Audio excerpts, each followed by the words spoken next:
जय हिंद दोस्तों, स्वागत है आपका हमारे YouTube चैनल में। इस वीडियो में हम आपको दो बड़ी खबरें बताएंगे। तो चलिए शुरू करते हैं।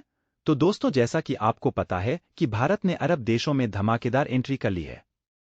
तो जैसा कि आपको पता है कि अभी तक भारत अरब देशों में कुछ हथियार ही भेजा करता था, खास करके यूएई को हम कभी तोप के गोले बेच दिया करते थे, कभी एम्यूनिशन बेच दिया करते थे, कभी गोलियां सप्लाई करते थे, लेकिन हमें अरब देशों से अब तक कोई बड़ा हथियार का ऑर्डर नहीं मिला था। और अरब मार्केट हमारे लिए इंपॉर्टेंट है क्योंकि अरब देश के पास पैसा बहुत ज्यादा है और सबसे बड़ी बात, उनके पास हथियारों की भी बहुत कमी है और हथियारों की जरूरत इन्हें बहुत ज्यादा है क्योंकि यहाँ पर कांस्टेंट कॉन्फ्लिक्ट्स में इन्हें हथियार जरूर चाहिए होता है। लेकिन हथियारों की कमी क्यों है? क्योंकि पिछले लगभग 3-3.5 साल से जब से जो बाइडेन अमेरिका के राष्ट्रपति बने हैं, तब से उन्होंने अरब देशों की हथियार सप्लाई पर बहुत कड़ी पाबंदी लगाई है और कम हथियार बेचे हैं। वहीं बात करें उनके दूसरे सबसे बड़े सप्लायर यूरोप की, तो वहां से भी हथियारों की सप्लाई कम हो रही है ह्यूमन राइट के इशू को लेकर। इसके अलावा जो तीसरे नंबर का इनका सप्लायर था वह था रूस, लेकिन पिछले 2 सालों में रूस से भी हथियार आना बंद हो गए हैं, रूस यूक्रेन के युद्ध के प्रतिबंधों के बाद। ऐसे में वह भी खत्म है। चौथा ऑप्शन है इनका चीन। दरअसल चीन के हथियारों की 3 शानदार खूबी है जिससे इनकार नहीं किया जा सकता है। पहला है अवेलेबिलिटी, उनके हथियार उपलब्ध रहते हैं।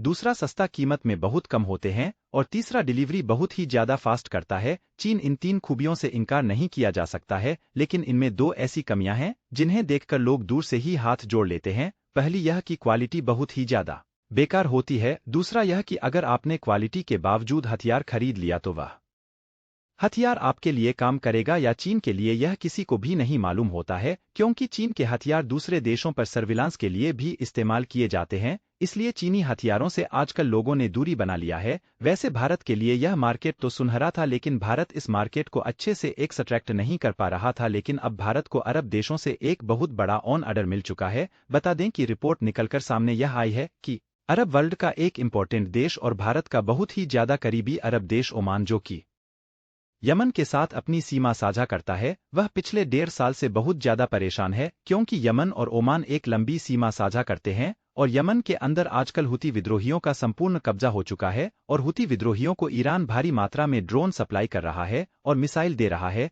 जिनका इस्तेमाल आज की तारीख में हुती विद्रोही या तो इजराइल के खिलाफ कर रहे हैं या फिर उनके पास से जाने वाली सामान ढोने के शिप्स पर, जैसे कि पिछले कुछ दिनों पहले हमला हुआ था, तो अभी उनमें इस्तेमाल हो रहा है। लेकिन ओमान को डर यह है कि इजराइल और गाजा का यह जो कॉन्फ्लिक्ट्स खिलाफ कर सकते हैं और इसीलिए भविष्य में यमन के ती विद्रोहियों के साथ टकराव की आशंका को देखते हुए ओमान ने अभी से अपने बचाव की कोशिशें तेज कर दी हैं। और इन्हीं कोशिशों का एक हिस्सा था हाल ही में ओमान के सुल्तान का भारत द्वारा। अब से कुछ दिन पहले ओमान के सुल्तान भारत आए थे और उस दौरान कुछ खबरें आई थी कि भारत ओमान में कुछ डिफेंस डील होने वाली है, लेकिन उस समय इसको लेकर कोई भी जानकारी नहीं दी गई।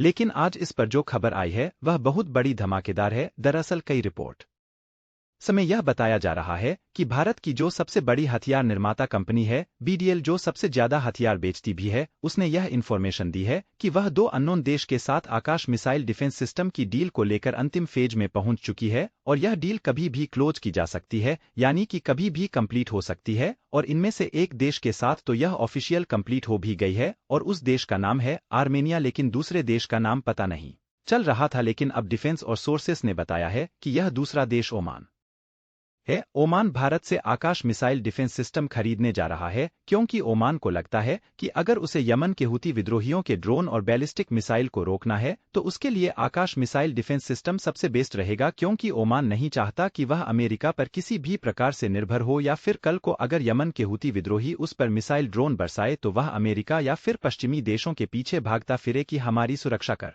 लो, हमारी सुरक्षा कर लो। ओमान ऐसा नहीं चाहता, इसीलिए वह भारत, जो कि ओमान का क्लोजेस्ट फ्रेंड है, उससे आकाश मिसाइल डिफेंस सिस्टम चाहता है ताकि एयर डिफेंस के मामले में ओमान आत्मनिर्भर हो जाए। हालांकि यह तो पता चल चुका है कि भारत ने जो आर्मेनिया के साथ डील किया है वह करीबन 6,000 करोड़ की है, लेकिन ओमान के साथ कितनी बड़ी डील है, कितने आकाश मिसाइल डिफेंस सिस्टम वह खरीदेंगे, इसकी जानकारी हमें आने वाले कुछ दिनों में मिल जाएगी। तो वही जो दूसरी खबर निकलकर सामने आ रही है वह यह है कि भारत के पहले स्टेल्थ हथियार ओरा, जिसे घातक के नाम से भी जाना जाता है, उस पर खबरें अब बहुत तेजी से आनी शुरू हो गई है। आपको याद होगा कि पिछले हफ्ते ही इसका हमने एक बहुत ही बड़ा टेस्ट अंजाम दिया था टेललेस कॉन्फिन के साथ, और उस टेस्ट के बाद जब डीआरडीओ ने टेस्ट की पूरी वीडियो जारी किया वह भी हमने आपको दिखाई थी। आप चाहे तो उस वीडियो को जाकर देख सकते हैं। लेकिन फिलहाल लेटेस्ट स्थिति यह है कि रा पर अब खबरें तेजी से आना शुरू हो गई है, क्योंकि अब इसका जो डेवलपमेंट है वह अपने अंतिम और निर्णायक चरण में पहुंच चुका है और अब इसकी सारी चीज फाइनलाइज होना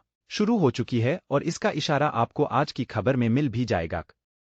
क्योंकि आज की खबर इसके अंतिम चरण से ही जुड़ी हुई है। दरअसल हुआ यह है कि जो डिफेंस इंडस्ट्री से जुड़े हुए सोर्सेस हैं उन्होंने रिपोर्ट दी है कि भारतीय वायुसेना और डीआरडीओ ने ओरा से जुड़ी हुई जितनी भी कॉन्फिन है उसे फाइनलाइज करना शुरू कर दिया है, और बताया यह जा रहा है कि अब भारतीय वायुसेना के लिए एक नहीं दो अलग अलग प्रकार के ओरा बनाए जाएंगे, यानी कि दो अलग अलग कॉन्फिन के साथ में जो पहले इसका वेरिएंट होगा वह होगा प्योर स्ट्राइक कैपेबिलिटी के साथ, यानी कि जिसका काम होगा दुश्मन के इलाके में घुसना, खास करके ऐसे इलाके में जहां पर है हेवी डिफेंस एक्टिविटी होती हो, जैसे कि पाकिस्तान का जो बॉर्डर है वह हवेली गार्डेड है, वहां पर नॉर्मल प्रकार के लड़ाकू विमान अगर घुस, जैसे कि अगर राफेल घुसता है पाकिस्तान के बॉर्डर में तो पाकिस्तान को पता लग जाएगा, क्योंकि राफेल स्टे नहीं है। लेकिन ओरा के साथ ऐसा नहीं होगा, इसमें सारी स्टेल्थ कैपेबिलिटी होंगी, इसीलिए यह मिसाइल लेकर पाकिस्तान के एयर डिफेंस में घुस जाएगा। पाकिस्तान का कोई रडार कोई डिफेंस सिस्टम पता नहीं लगा पाएगा, और फिर पाकिस्तान के अंदर घुसने के बाद चाहे आप इससे स्ट्राइक बालाकोट में करवा लो चाहे पाकिस्तान की राजधानी इस्लामाबाद में, उन्हें भनक भी नहीं लगेगी। मतलब कि जो इसका पहला वेरिएंट होगा उसका सिर्फ काम होगा हो दुश्मन पर हमला करना। अब आते हैं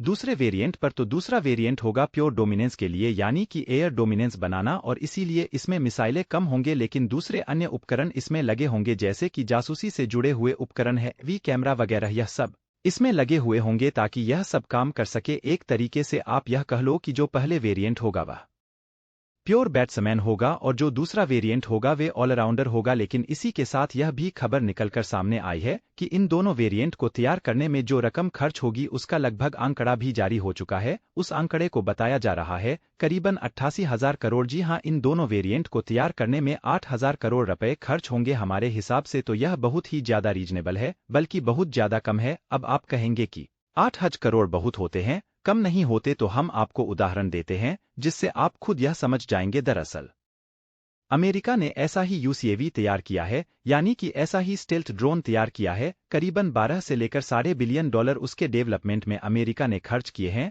और भारत की जो डीआरडीओ है वह सिर्फ 8,000 करोड़ कह रही है, यानी कि $1 बिलियन भी नहीं होते हैं। यह अगर आपको $1 बिलियन पहुंचना है तो 8,300 करोड़ रुपए बैठते हैं भारतीय रुपए में। इसका मतलब यह कि डीआरडीओ के जो वैज्ञानिक हैं वह 15 गुना कम खर्चे में एक ऐसा स्टेल्थ हथियार तैयार करने की बात कह रहे हैं जो पूरे के पूरे पाकिस्तान के आसमान को डोमिनेट करेगा। पाकिस्तान इसके मुकाबले कुछ खड़ा नहीं कर पाएगा आने वाले 20 से 2 सालों में भी, और इसके आने के बाद आप सर्जिकल स्ट्राइक चाहे हर 2 हफ्ते में करवा लेना। इसीलिए 88,000 करोड़ रुपए इसके सामने कुछ भी नहीं है। हमारे हिसाब से तो सरकार को जल्द से जल्द फंडिंग स्टार्ट कर देनी चाहिए। हालांकि इस पर आपका ओपिनियन डिफरेंट हो सकता है, तो कमेंट करके जरूर अपना ओपिनियन हमें जरूर बताइएगा। तो दोस्तों, आपको यह वीडियो कैसी लगी? अगर आपको यह वीडियो अच्छी लगी हो तो इस वीडियो को एक लाइक जरूर कीजिएगा, और अगर अभी तक आपने हमारे चैनल को सब्सक्राइब नहीं किया है तो सब्सक्राइब जरूर कर लीजिएगा। जय हिंद।